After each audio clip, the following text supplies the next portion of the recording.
नमस्कार जी। नमस्कार। नमस्कार, स्वागत है आपका। बताइए thank you sir. Very much sir. Yes yes. Shailesh ji, जैसे आपने आपका इंट्रोडक्शन दिया हमने, तो ये आत्मनिर्भर भारत जैसा हमारे देश के प्रधानमंत्री ने संबोधित तो किया है, और फाइनेंस स्कीम्स क्या है, एमएसएमई जो मिनिस्टर ऑफ कारपोरेट मिनिस्टर जो है, मिनिस्ट्री का अंग है, एक महत्वपूर्ण काम कर रहा है भारत में। तो आप डिटेल में बताइए, आज हमारे कीनोट स्पीकर है, ताकि जो तमाम लोग जुड़े हुए हैं और ये लाइव कनेक्ट है फेसबुक पे, तो तमाम लोगों को बेनिफिट हो। Shailesh ji, go ahead sir, स्वागत है आपका। जी नमस्ते जी, सुनील जी, रमेश जी, हरिराम चौधरी जी। आज इस बहुत ही डायनामिक स्टेप आपने लिया है महाराष्ट्र महासेवा की ओर से। सचमुच तो एक चीज ऐसे है कि दिस इज द बिगिनिंग। आत्मनिर्भर जो भी आज कोरोना आ गया, इफेक्ट किया, तो जो भी है, लेकिन हमें देश में और मोदी जी का जो सपना है, देश को आत्मनिर्भर बनाना है, तो उसके लिए this is the one type of starting कि हम देश घर में बैठे लॉकडाउन होके भी हमारे देश की इकोनॉमी को बहुत ही आगे पहुंचा सकते हैं। ये हम आत्मनिर्भर के द्वारा, और मोदी जी ने सही मौके पे सही समय पे एक अच्छी स्कीम दी है।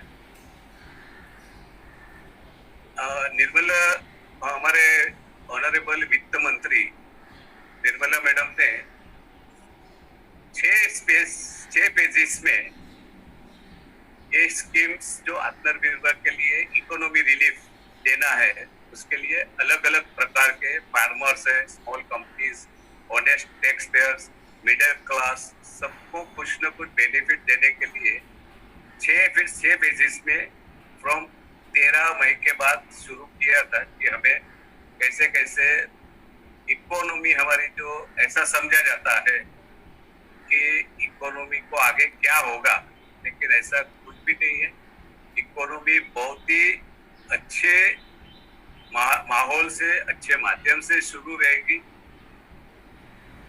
हमारे ऑनरेबल फाइनेंस मिनिस्टर ने 20.97 लाख करोड़ रुपीस के, यानी कि करीबन 21 लाख करोड़ रुपए के विभिन्न प्रकार की schemes to benefit various kinds of sectors in the economy relief declare किया। तो आज तक हम देखते आए थे कि कोई भी नेचुरल कैलेमिटीज हो या तो कुछ राष्ट्र आपत्ति आ गई, तो तभी नॉर्मली एग्रीकल्चर सेक्टर्स को प्राधान्य देके उसको मैक्सिमम रिलीफ दिया जाता है। पहली बार देश के इतिहास में कि एमएसएमई सेक्टर्स का इम्पोर्टेंस समझा गया है, माना गया है। और अगर आप समझे कि agriculture is the base foundation of the our Indian national economy, लेकिन MSME sectors can not be neglected. It is the wheel, पहिया है इकोनॉमी के लिए। जो इकोनॉमी हमारे देश की इकोनॉमी को वर्ल्ड लेवल तक पहुंचा सकते हैं, वो एमएसएमई। हमारे देश में मैक्सिमम लोग एमएसएमई सेक्टर से विभिन्न प्रकार से जुड़े हैं। तो हम ये चाहते हैं, और हमारे पंतप्रधान श्री नरेंद्र मोदी जी ने भी इसका इम्पोर्टेंस अब समझा है, जो बताया गया कि विभिन्न प्रकार से कैसे करके देश को आगे तरक्की की ओर के लेके जाओ।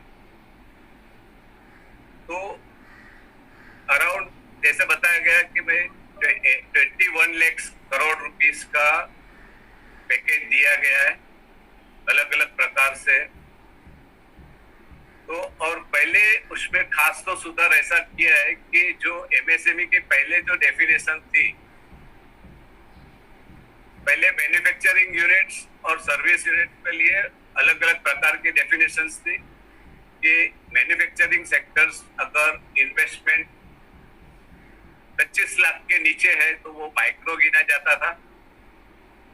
अगर 25 लाख के ऊपर और 5 करोड़ के ऊपर इन्वेस्टमेंट है तो वो स्मॉल यूनिट में गिना जाता था, और उसके ऊपर अगर 10 करोड़ के नीचे इन्वेस्टमेंट है तो उसको मीडियम स्केल में गिना जाता था। वैसे ही सेम वे सर्विसेज सेक्टर्स के लिए अलग डेप्रिसिएशन थी।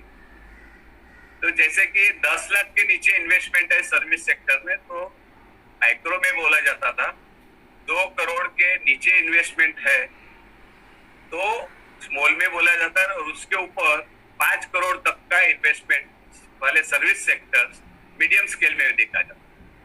लेकिन अब डेफिनेशंस पूरी तरह से चेंज किया है कि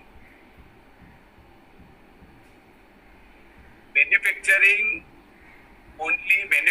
और सर्विस सेक्टर्स के लिए सिमिलर प्रकार की डेफिनेशंस बताया गया है। एक ही प्रकार इन्वेस्टमेंट अगर 1 लाख करोड़ 1 करोड़ के तक का इन्वेस्टमेंट और टर्नओवर 5 करोड़ तक का है तो उसे माइक्रो यूनिट बोला जाएगा। ये पहली बार एमएसएमई के इतिहास में डेफिनेशंस चेंज करके ये टर्नओवर का भी कैटेगरी को इंक्लूड किया है, नॉट ओनली इन्वेस्टमेंट। जैसे कि 1 करोड़ के ऊपर और 10 करोड़ के नीचे इन्वेस्टमेंट है और 50 करोड़ 5 करोड़ से 50 करोड़ तक का टर्नओवर है तो उसे स्मॉल स्केल यूनिट बताया जाएगा, समझा जाएगा। और अगर 10 करोड़ से 20 करोड़ तक का इन्वेस्टमेंट है और टर्नओवर अगर 50 करोड़ से 100 करोड़ तक का है तो उसे मीडियम स्केल का यूनिट बोला जाएगा। और यानी अगर यूनिट मैन्युफैक्चरिंग है या तो सर्विस सेक्टर, दोनों के लिए सेम यूनिट बताया गया है। तो आगे चल के इसमें ऐसा बताया जाता था, ऐसा कुछ विरोध भी हो रहा था कि टर्नओवर को क्यों डेफिनेशंस के लिए गिना जाए, क्योंकि ऐसा लोगों को एक डर था मैन्युफैक्चरिंग सेक्टर्स को कि टर्नओवर का गिनती करने से बाद में एमएसएमई के benefits trading community trading business ले सकेगी। लेकिन इसके लिए गवर्नमेंट ने प्रिकॉशंस लिया है कि इन्वेस्टमेंट और टर्नओवर दोनों को लिंकेज किया। तो आगे चल के अगर फॉर ये बेनिफिट्स जो है अराउंड देश में 6.30 यानी 6.30 करोड़ एमएसएमई यूनिट्स है, तो उसमें से भी अराउंड 99% स्मॉल यूनिट्स का तौर पे पहले गिना जाता था। अभी इसमें बहुत ही फर्क आ जाएगा, तो माइक्रो यूनिट्स में करके बहुत अच्छे उनके लिए बेनिफिट्स का प्रावधान किए गए हैं। आगे चल के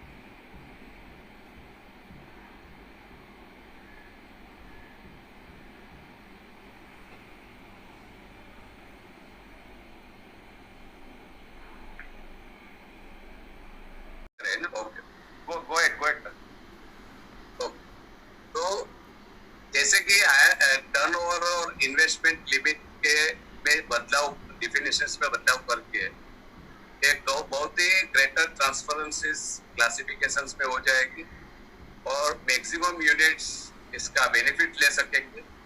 ऐसा एक सरकार का एक समझ है, सोच है कि मैक्सिमम ये मैन्युफैक्चरिंग यूनिट्स और सर्विस सेक्टर्स दोनों को मैक्सिमम बेनिफिट दे सके। आगे चल के जो हमारे कोई भी बिजनेस यूनिट्स है वो फाइनेंस बेनिफिट्स या तो फाइनेंशियल सपोर्ट्स के बिना नहीं चल सकते। तो इसलिए हमारे वित्त मंत्री ने कुछ कुछ ध्यान रखा है कि देश की इकोनॉमी, देश का इंफ्रास्ट्रक्चर्स, देश में प्रवर्तमान सिस्टम्स और जो डेमोग्राफी वाइब्रेंट होना है और डिमांड पोजीशन क्या रहेगी, तो ये सब चीज खास ख्याल में रख के ये आत्मनिर्भर स्कीम्स का न्यू पैकेज दिया गया है और खास तौर के इसमें ऐसा एक बताया समझा गया है कि ये मेक इन इंडिया का जो मोदी जी का सपना है हर एक प्रोडक्ट के लिए, तो वो कैसे करके हम अचीव कर सकते हैं। तो इसीलिए कुछ अलग अलग प्रकार के लिए बेनिफिट्स वो समझ के दिए गए कि हाउ हमारी इंडस्ट्रीज और vocal for local to make that the global, यानी अगर हम local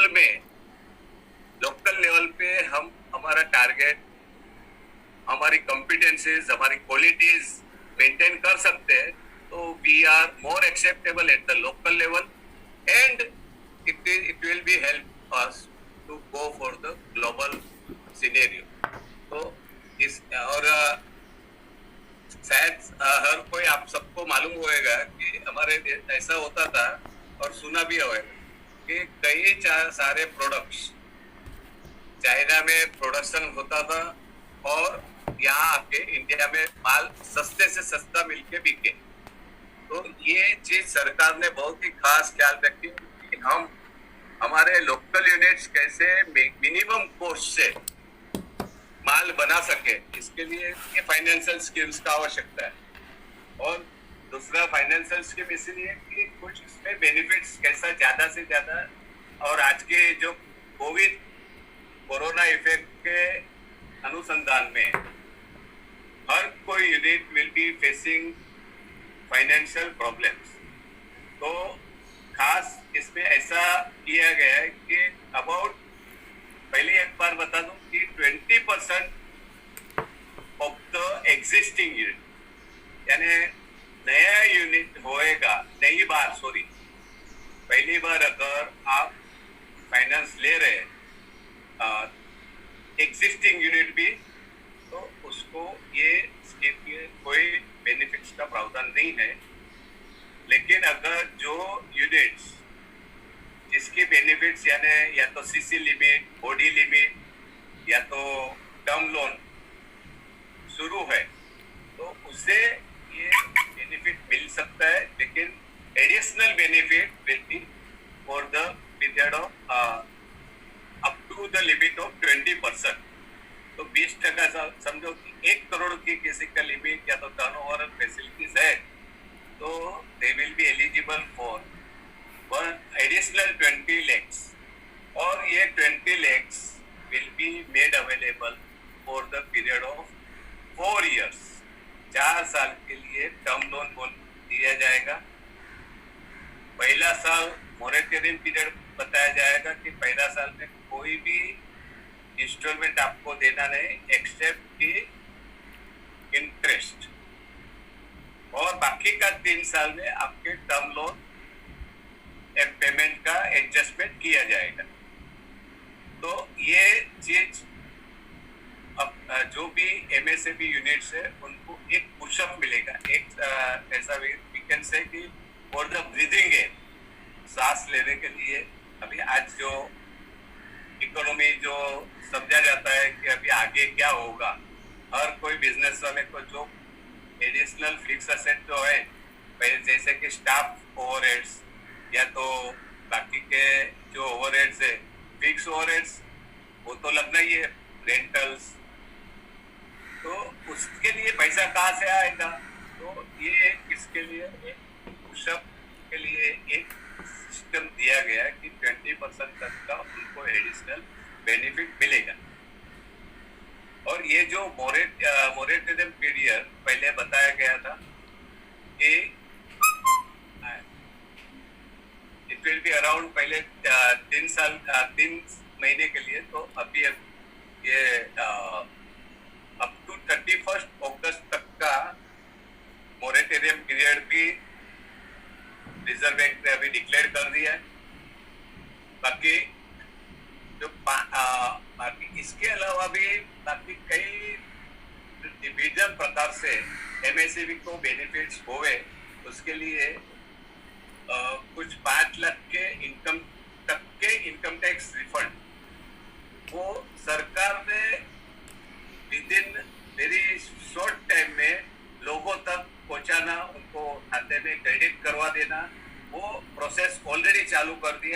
I think it is about to finish.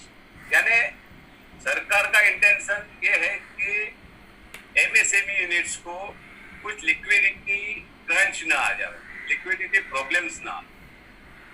और बाकी कई जगह पे कंफ्यूजन ऐसे भी होते हैं कि जीएसटी में हमें रिटर्न भरना है, इनकम टैक्स का रिफंड करना है एक पूरा तो हर महीने, तो वहाँ भी कई प्रकार की जो मैं अभी यहाँ पे अलग अलग प्रकार का जो एक्सटेंशंस दिया है उसको हाईलाइट तो नहीं कर रहा हूँ, लेकिन हर एक में 3 महीना 4 महीना सब जो इनकम टैक्स का रिटर्न है वो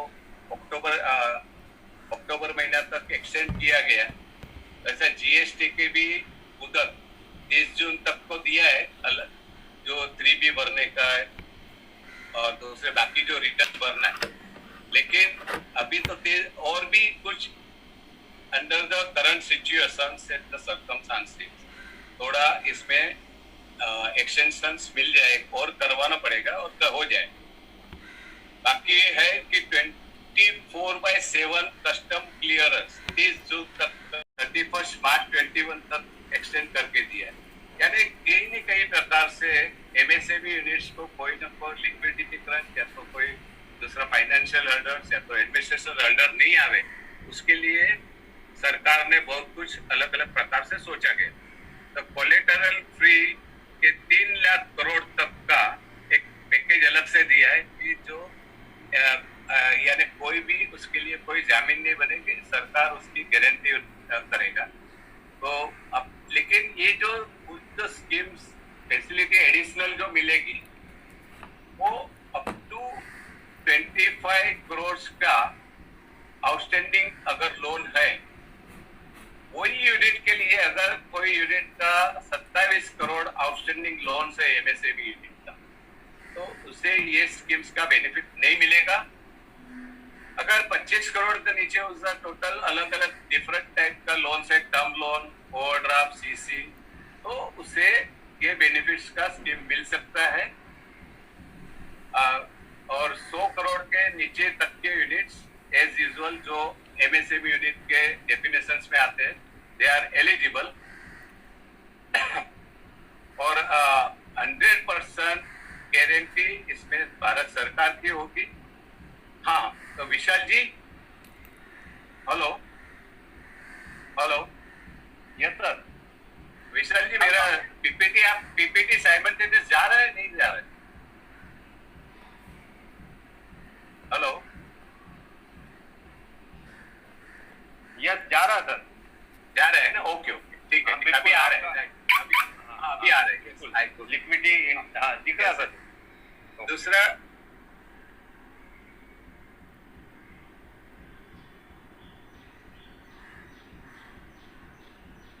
और एमएसएमई जो मुश्किल परिस्थिति है जिसका एनपीए हो गया, ऐसे वगैरह एमएसएमई यूनिट्स के लिए स्पेशल 20,000 करोड़ विकास अलग रखा गया है।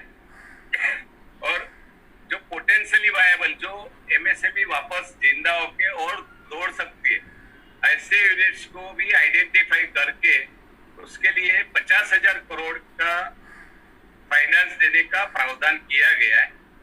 और ये सब स्कीम्स अभी 20 मई को ही एडिशनल फंडिंग और एक्स्ट्रा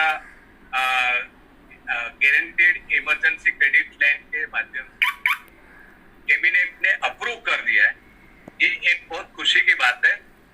एक चीज यहाँ पे एक बता दूं कि यहाँ पे हमें, हेलो, हाँ, तो ये जो स्कीम्स है बेनिफिट्स के लिए तो सरकार ने सुविधा तो दिया है, लेकिन इसमें और भी क्रेडिट गारंटी स्कीम्स है जो एनबीएफसी के लिए वो 2 टाइम्स कर दिया है। एनबीएफसी के लिए 30,000 करोड़ की स्पेशल लिक्विडिटी स्कीम्स भी एनबीएफसी के लिए और माइक्रो फाइनेंस कंपनी और हाउसिंग फाइनेंस कंपनीज के लिए सेपरेट ईयरमार्क करके रखा है कि अभी, और इन्वेस्टमेंट इन बोथ प्राइमरी और सेकेंडरी मार्केट का ट्रांजेक्शंस और इन्वेस्टमेंट ग्रेड डेट पेपर्स, और उसमें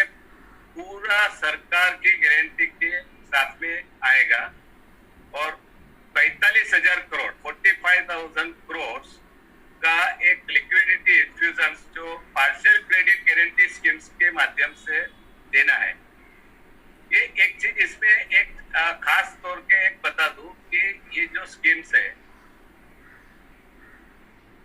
सरकार ने अनाउंस किया है, उसका ब्रॉड आउटलाइन और कैबिनेट ने अप्रूव भी कर दिया है कि what type of the schemes, और शायद 1-2 दिन में नजदीक के भविष्य में ही उसकी डिटेल स्कीम आएगी कि कौन से यूनिट्स कितना रुपीस के कैसे कैसे उसको बेनिफिट दिया जाएगा, उसमें कौन सा यूनिट्स के लिए कितना गौर सरकार कितना बेयर करेगी, बैंकों को कितना करना है। तो शायद वो very near by it is expected.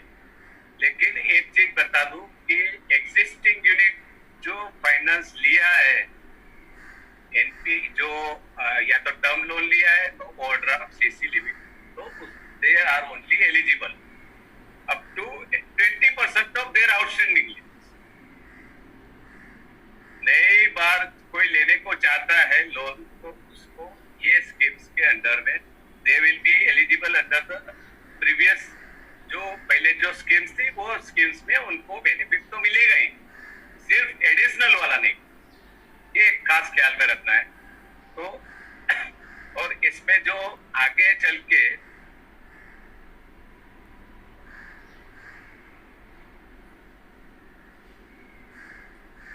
इस ई मार्केट लिंकेज फॉर एसएमईज और ट्रेड फेयर्स और एग्जीबिशंस, और ये कोरोना वायरस के कारण कुछ बन नहीं पाएंगे, तो इसीलिए टू बी इनको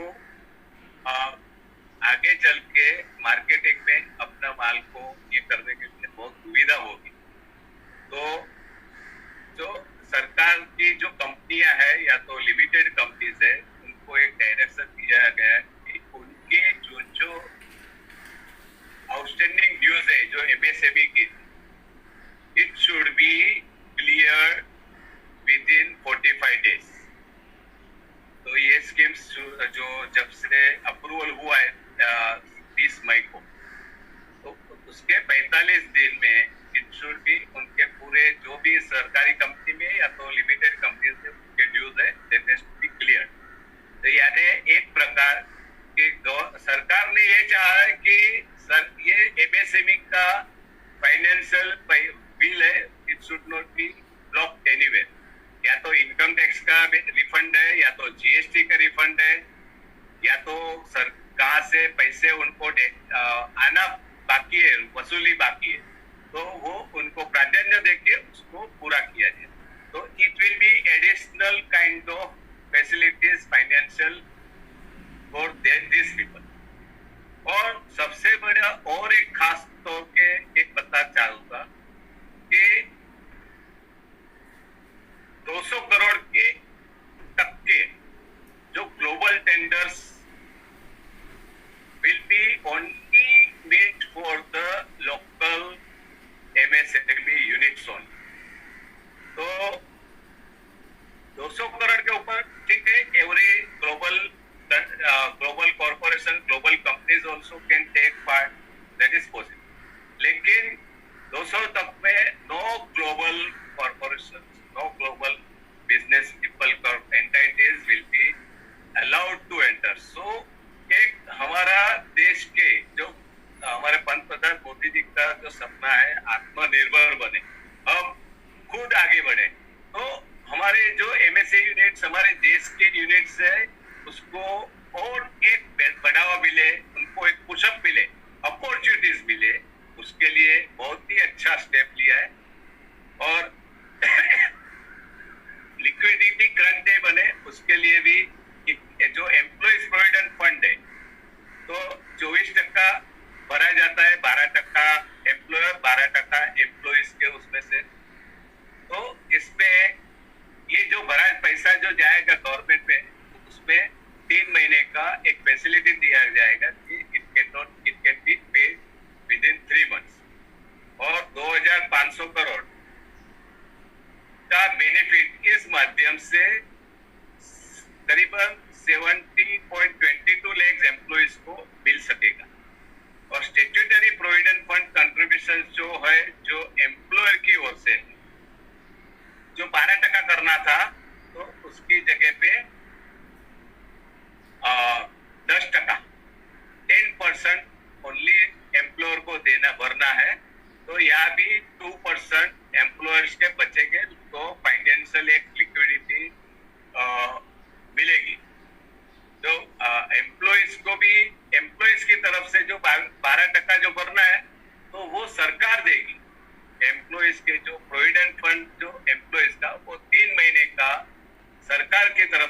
भुगतान उसका किया जाएगा उसके एम्प्लॉयज के क्रेडिट अकाउंट। और जो भी सेंट्रल एजेंसीज है और 6 महीने का उनको एक्सटेंशन देंगे, जो कोई भी कॉन्ट्रैक्टर के ऊपर कोई कॉस्ट या तो एस्केलेशन या तो कोई काम कंप्लीट करने का उसके बारे में जो दुविधा होएगी तो खराब पीरियड है, तो इसके लिए 6 महीने का उनको और एक्सटेंशन दिया जाएगा to comply with their contract period या तो कंप्लीट काम करने के लिए। तो और रियल एस्टेट बहुत ही खास तौर के सरकार ने बहुत ही खास ध्यान रख के इसके लिए भी रजिस्ट्रेशन रिलेटेड या तो कंप्लीशन डेट, अगर उसका कंप्लीशन डेट अप्रैल महीने में अप्रैल 2020 में होना है तो उनको 6 महीने का और एक्स्ट्रा एक पीरियड दिया गया, ताकि ये परिस्थिति में एक समझा जाता है कि everybody will have the difficulty, और वैसे रियल एस्टेट को भी डिफिकल्टीज होगा अपना जो कंप्लायंस समय में पूरा करने के लिए। और जो कॉन्ट्रैक्टर है जैसे बताया कि उनको भी ये सुविधा मिलेगी कि एक्सटेंशन ऑफ टाइम के वो उतना पीरियड में वो काम पूरा कर सकते हैं।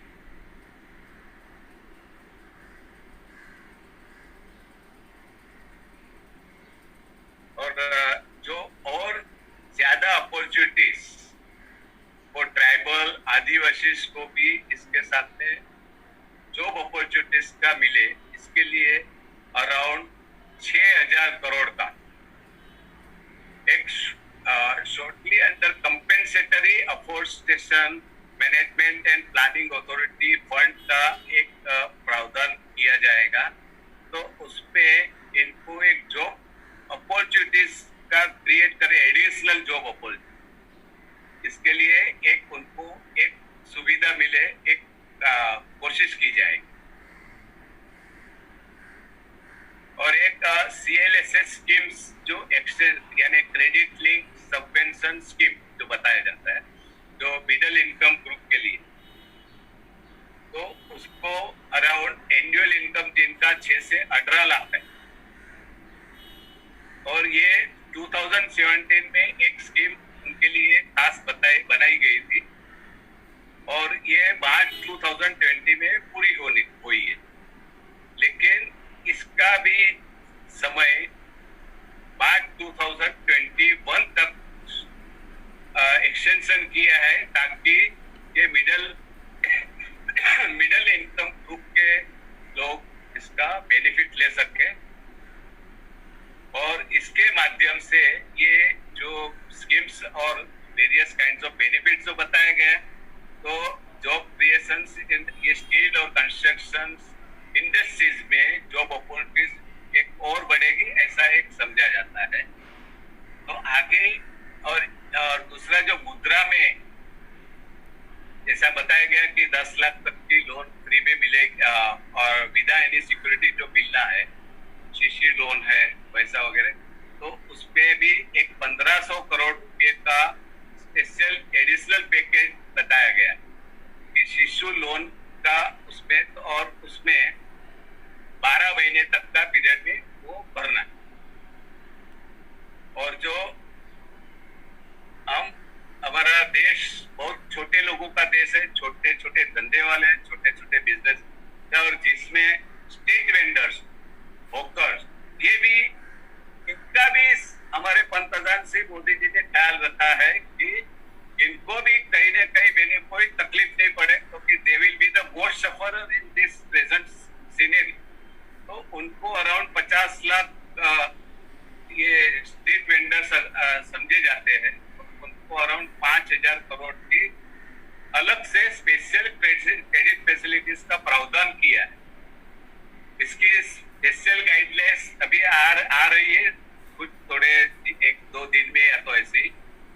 और इसमें जो इंसेंटिवाइज जो करना है स्ट्रीट वेंडर्स को, हॉकर्स को, मनी रिवॉर्ड्स और एनहांस उनको वर्किंग कैपिटल जो लगेगा, तो उसके माध्यम से डिजिटल पेमेंट्स को भी थोड़े और उनको भी ये प्रभाव में लिया जाएगा, ताकि इन डायरेक्ट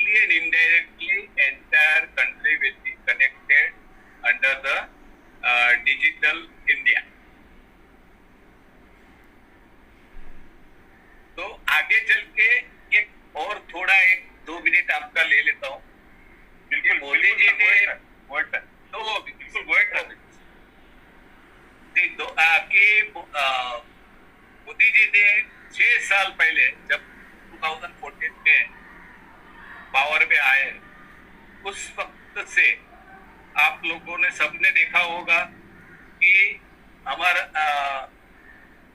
मोदी जी ने हमेशा शुरू से ही स्वच्छ भारत, स्वच्छ और टॉयलेट और डिजिटल पेमेंट, इसके ऊपर बहुत ही प्रेस किया है। उनकी हर एक स्कीम या तो हर समय या तो कई लोगों ने ऐसा भी कोई बताया गया कि क्या स्वच्छ स्वच्छ, लेकिन Modi is a person of the great imagination कि हम तरक्की कैसे कर सकते हैं, वो मोदी जी ने समझ कर रखा है। और आज की तारीख में जो मोदी जी ने जो स्वच्छ भारत, एंटी आउटसाइड डिफेक्शंस का और डिजिटल पेमेंट के ऊपर जो प्रेशर किया था, वो आज की तारीख में हम समझ सकते हैं कि ये जो उनका विजन है कितना इम्पोर्टेंट था और है। और ये जो उनका विजन के कारण ही हम और भी ज्यादा बेनिफिट ले सकेंगे और हमारी एक समझो कि we can have a speed up over the economy का जो प्रोग्रेस है बहुत ही आगे तक, बहुत ही जल्दी। और हमें आने वाले दिनों में मैं बताता हूँ, चाइना से या तो अमेरिका से सबसे हमारा देश बहुत ही आगे रहेगा। चाइना से हमें कोई डरने की आवश्यकता नहीं, लेकिन मैं आप सबसे देशवासियों को गुजारिश करूंगा कि जैसे मोदी जी ने बताया कि it is we are for our local should become the vocal and then only we can become the global। तो ये बहुत आवश्यक है। हम इस थिंकिंग के सोच से ही हम आगे बढ़ेंगे। कोई भी प्रकार का विदेशी माल से बदले में भी हमारा प्रोडक्ट हम कैसे यहाँ पे बना सकते। और ये अभी देखा गया, ये जो कोरोना पीरियड, कोविड का पीरियड में, कि हम कैसे विदाउट एनी आउटसाइड सपोर्ट हम हमारे पास में जो ताकत है और लॉकडाउन, घर में लॉकडाउन होते हुए भी हम कितना बेनिफिट ले सकते, ये बहुत आवश्यक है। तो हम नक्की भारत देश बहुत ही आगे विकास करेगा। आने वाले 5 सालों में आप बताएंगे कि we are the world leader economy in the whole over the world. Thank you sir, thank you, all the best to you, thank you. Shailesh गेड़िया